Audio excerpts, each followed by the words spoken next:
Yes, a Rosewood 59 presents. A Rosewood 59 film presents. The Hobbit Book Box. Oh, where's my precious? Someone steal my precious!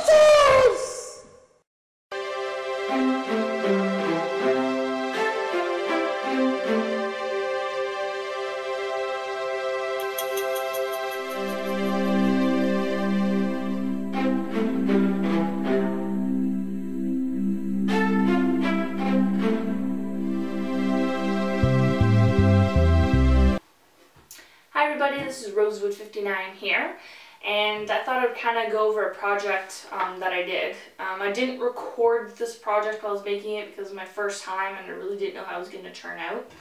And so the project basically is the Hobbit book. So as you can see, this is the actual book here, and then this is my large textbook style, or for a jewelry box if you wanted to put your goods in.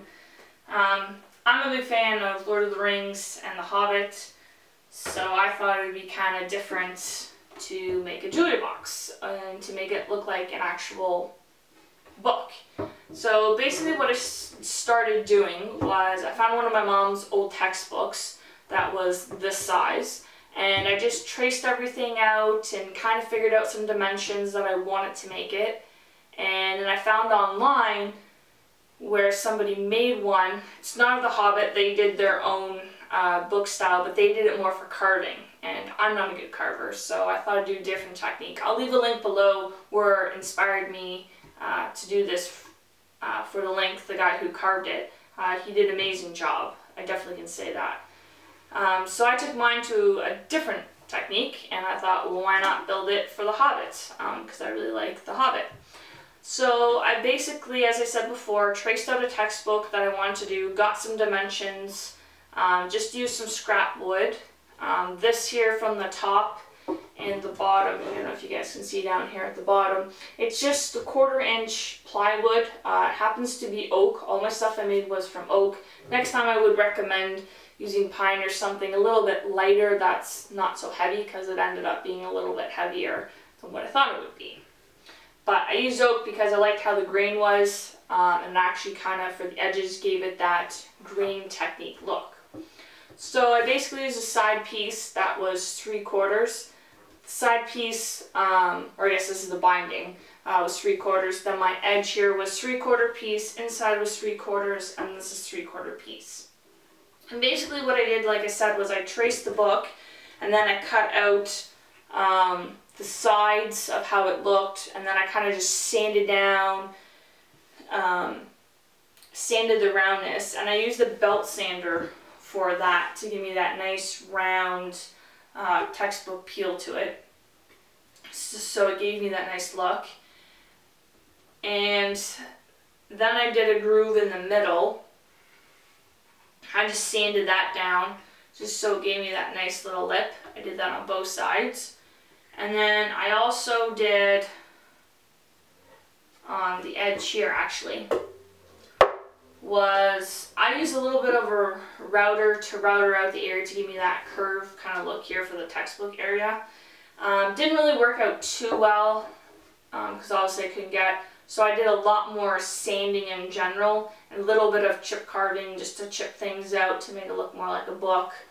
That it was. And once I had that together onto the sides here, then when you put the sides together, because you have to cut them on a 45-degree angle, and once you put those together, you kind of have to, it's kind of hard because you kind of have to trace out one side, and then I basically took my Dremel tool and just kind of put everything together and sanded and sanded. It's a lot of sanding you have to do for this project. Into the corners, I just kind of sanded everything down. And once everything was sanded down, then what I decided to do was to glue on the bottom. And once I did the bottom, I basically just glued things in place a little bit and just used a pin nailer to pin down the base down, and then finished up the rest of the sanding so that I would have a nice even area, so I knew where things go. And once I did that, then I added these guys and I just pin nailed it together on the sides just to keep everything nice and square. And then when you attach the back part, which I did here, the nice round part, I used dowels. So I lined up my dowels and clamped it all into place. I did ended up using a little bit of pin nailers again, just to give that sturability in places, because some areas I found it wasn't quite working. So I used it just a little bit for support in there. And then once you get all of your shape kind of going on, it's more of just a texture of painting everything. And what I did was I painted everything black because the book is black. And then I just used my Cricut machine to cut out everything here. I got the image off of the book here. And I have a program. I use Photoshop to do some of the highlighting and making things darker. And then I took it to Make the Cut program that I've showed you guys before use. You can check my other posts for that. And then I cut it out, everything from the Cricut. And then I kind of basically put everything on where I wanted everything to be. And then I just painted everything by hand that was on here, in the silver and the black and the red. And then I did the exact same technique that's on the side here that you guys can see here too as well. So that's pretty much making the book, and then I painted it black like I said. And then for this I thought, well, it just looks too black. I mean, there's got some silver but not quite enough. So on the edges around here, to make it look a little bit more like a book, I ended up putting some gold craft paint on, and it kind of gave it that style, old looking book kind of technique. I don't know. It looked really cool, so I thought I'll keep on going. So I made it a little bit darker. Like I said, with oak, with the way that the grain was kind of going, it kind of gave it look like that page depth to it. That had more pages into it. And then for the inside, I basically found the map, or the map that you get when you, well, not get, but when you buy the book. Inside the book, there's basically, on the first or second or third page here, there's the map. And so what I did was I took it, put it into Photoshop, and kind of make it this old look to it that's been used for a long time. And I just put some, after I printed it from my printer, just had an inkjet printer. Once I did that, then all I did was, I think it's like just clear, it's almost like tape, but you can buy it in big rolls like for your book covers or something like that. Just clear contact paper, I believe it is. And I just put that on nice and smooth just to give it that nice smooth look. And then I went to the dollar store and they had these feathers. And if you remember, Bilbo Baggins in the movie is writing with a feather pen. I couldn't make it the exact real size because it wouldn't work for this. And so then I made the feather pen. And on the inside, I just bought the feather and used some toothpicks, glued them together, and sanded it down nice and round and gave it a little curved part so it looked like a pen.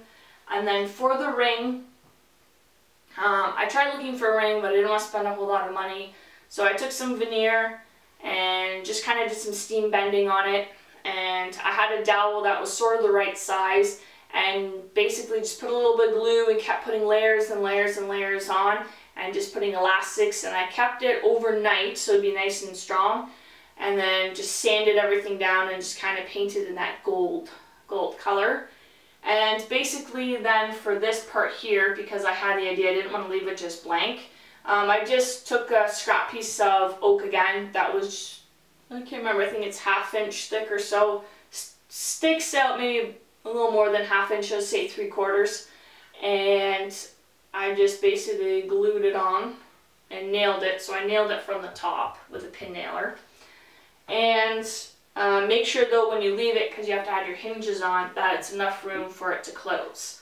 And so I just did that little ledge. It just kind of takes away from the hinges, you don't see it. And then at the very bottom I did a felt pad, just so if you put your keys or your rings or your wallet in, that it doesn't scratch or whatever you want to put inside your secret box.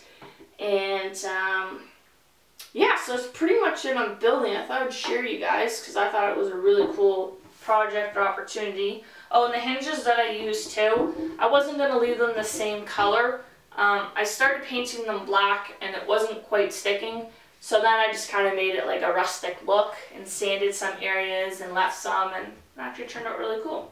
So if you guys have any questions or comments, or I hope it covered everything on how I did it, but if you think I left anything out, let me know, send me a message, subscribe, and I'll try my best to get to you.